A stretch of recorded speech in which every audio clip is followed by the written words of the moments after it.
I'm going to walk through the product on a scientific use case, protein production.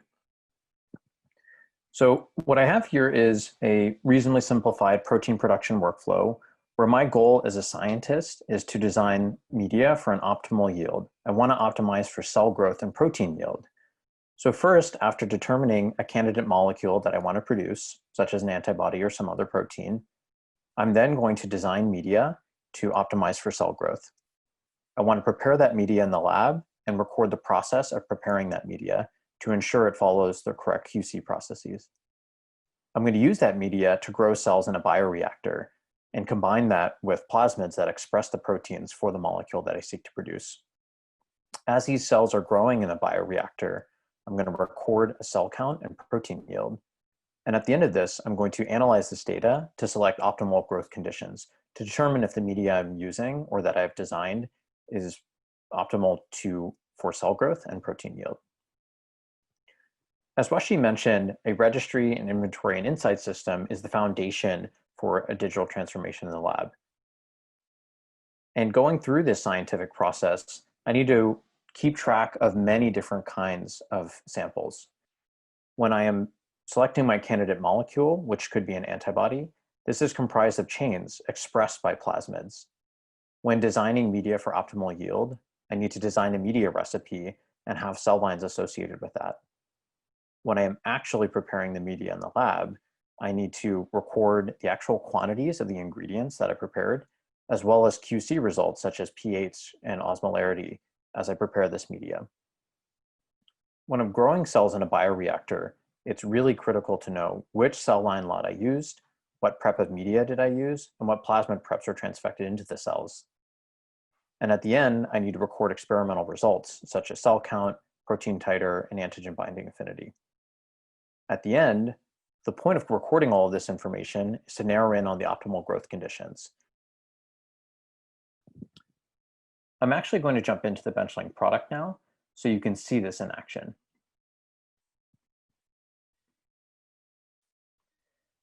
So for those of you who are unfamiliar with Benchling, Benchling is a web application. What you're looking at is a notebook entry in Benchling. Along the side are various applications. We have our insights tool, process management tools like requests and workflows, our inventory system, our registry, and so on and so forth. And today we're going to be focusing on our registry, our inventory, and our insights tool. What we're going to do is go through each process of this experiment step by step. And in doing so, illustrate some of the features around sample traceability as well as insights.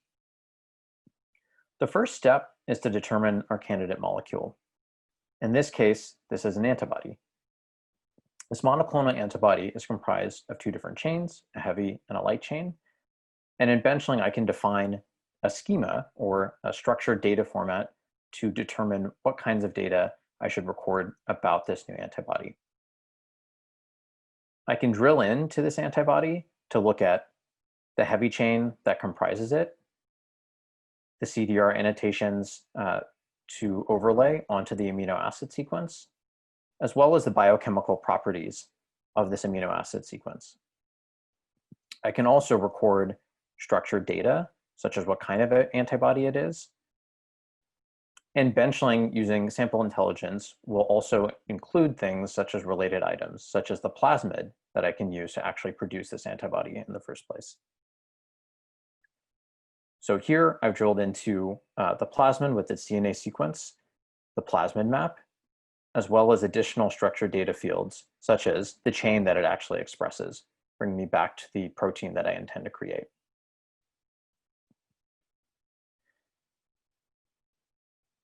The goal of this experiment is to design media for an optimal yield. And you could represent this as a table in our notebook entry, where I might outline a media recipe with DMM high glucose, FBS, and L-alanine and glutamine, associate catalog numbers so I know which vendor and manufacturer it came from, and specify the amount in units to comprise this recipe. You can also record this information as structured data in Benchling. So as you'll see in the center here, each of these ingredients is represented as an entity in Benchling, associated with its catalog number, target amount, and units. I can also include additional structured data, such as the form that it should be stored in, storage conditions, as well as QC metrics such as pH and osmolarity.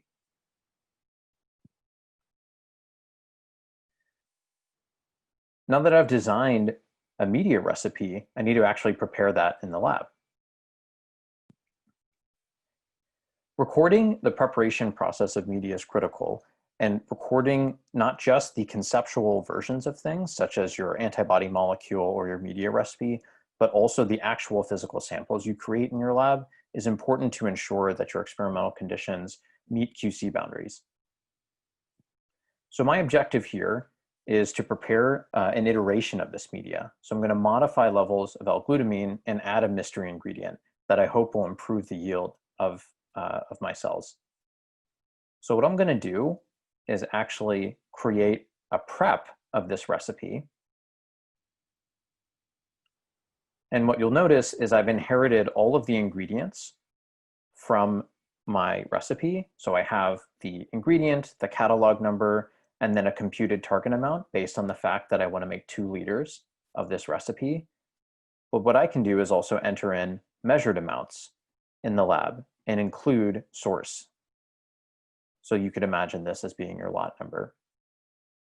But because I'm running an experiment, I want to add in a mystery ingredient that was internally prepared. And I'm going to add 5 grams.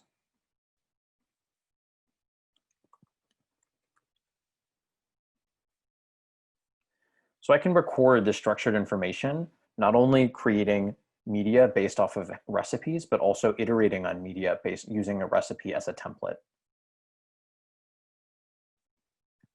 Back in my notebook, after I prepare this media, I can also record QC metrics, such as pH and osmolarity, so that when I come back to this media in the future, I can view the experimental results that were recorded and involved in its preparation.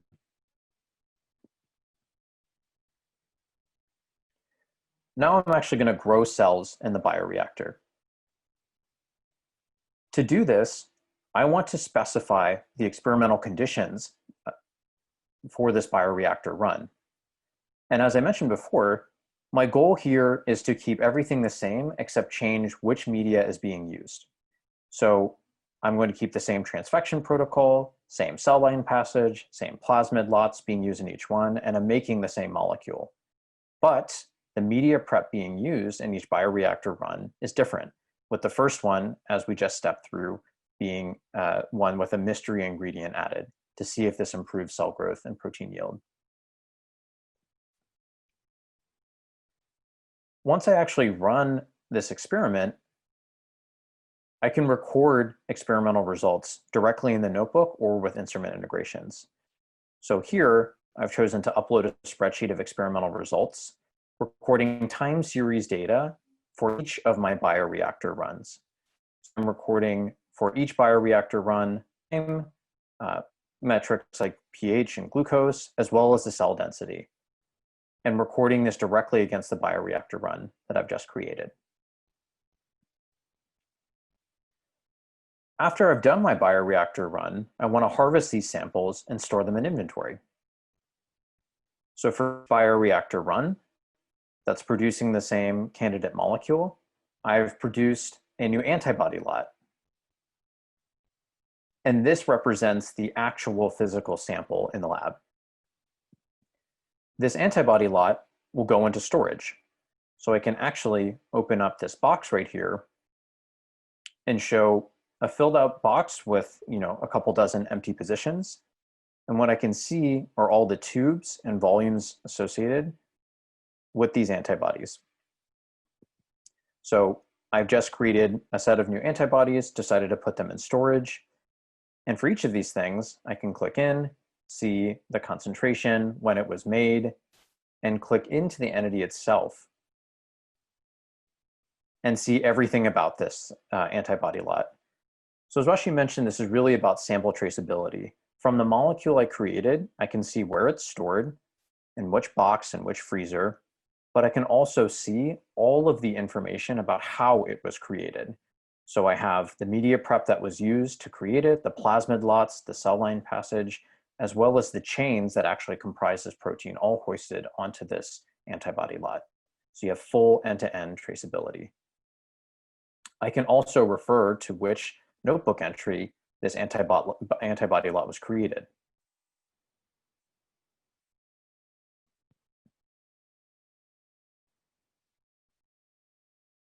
Lastly, after I've harvested the proteins from this, what I really wanted to determine was whether or not my new mystery ingredient actually helped with cell growth.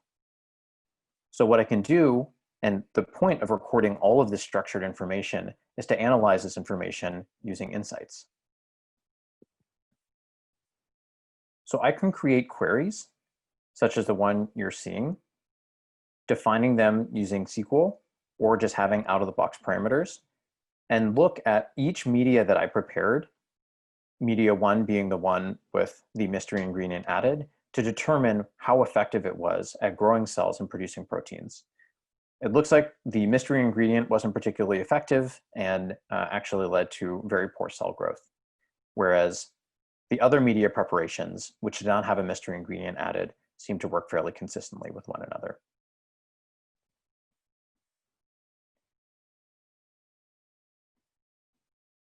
So with this brief demo, I hope you're able to see how Benchling is able to flexibly model the variety of different samples that you're working with in your lab, represent the complex relationships to give you full sample traceability, and also allow you to aggregate information to derive experimental insights, all from the same software platform.